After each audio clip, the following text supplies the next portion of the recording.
So, good morning. You know, it's really, it's not easy dealing with being me. See, the thing is that I am as God made me. I am a person with Asperger's syndrome, but I'm given this little professor syndrome or this professor syndrome where what I do is not emotional. I'm not an emotional person. I mean, I can be. I can be emotional. I can be very emotional. But when it comes to facts, I'm not emotional. I'm cold. And so I bring forward cold, hard facts to people.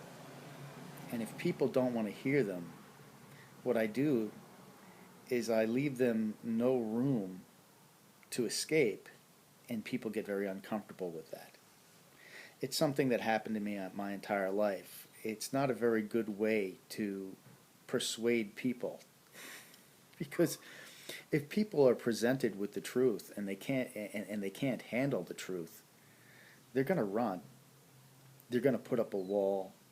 They're going to get angry and they're going to look for a way to try to refute everything, even if what is said is cold and calculated truth. And I realize that, and I'm really sorry that I do that. I just can't help being me. So I had watched the comments, and I have people out here that are, acquaintances and friends and people that disagree with my points of view, and I can appreciate that.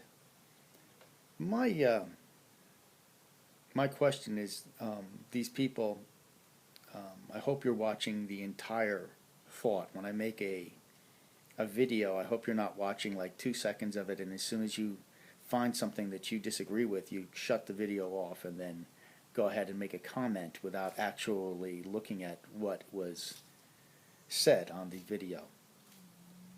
Because if that's the case, then you've basically done what everybody else does. And if that's the case, then you should restrain yourself from making any type of comment because you haven't heard the whole truth or the whole thing that was presented. And of course, I'm in a position where people are emotional and don't want to and want their truth and get very, very angry. But I'm asking you to set aside emotion and deal with fact. Deal with what's there. And not by saying, well, I heard what you said, now let's take a look at my facts. Because I have no problem with looking at other people's facts. But when you can't deal with the ones that I presented, then you've got to deal with them. And this is my whole thing, is not being negative about things, which I have a tendency to do. Everybody does. But actually dealing with what's there. If there's a problem with Scripture or with anything, we cannot just do this.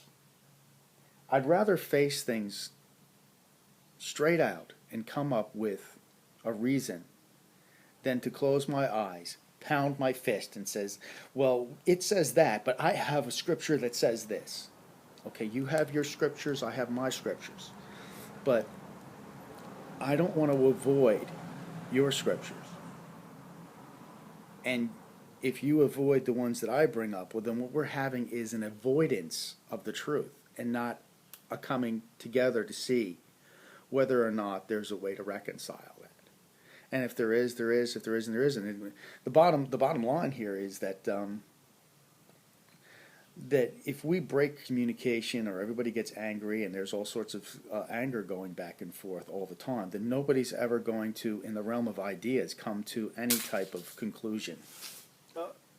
So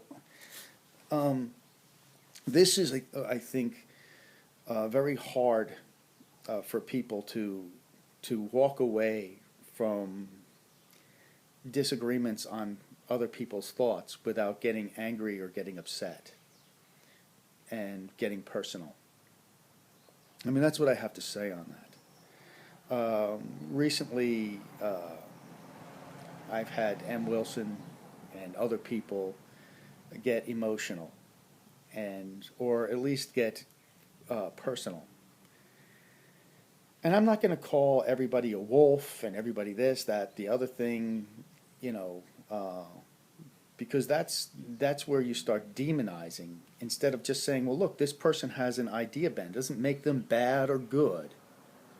It just means that, okay, in the realm of ideas, in the realm of logical thought, can we appreciate one another, and at the same time, can we accept whether or not they're right or wrong or you're right or wrong? Can we bear and forbear with one another? Thank you.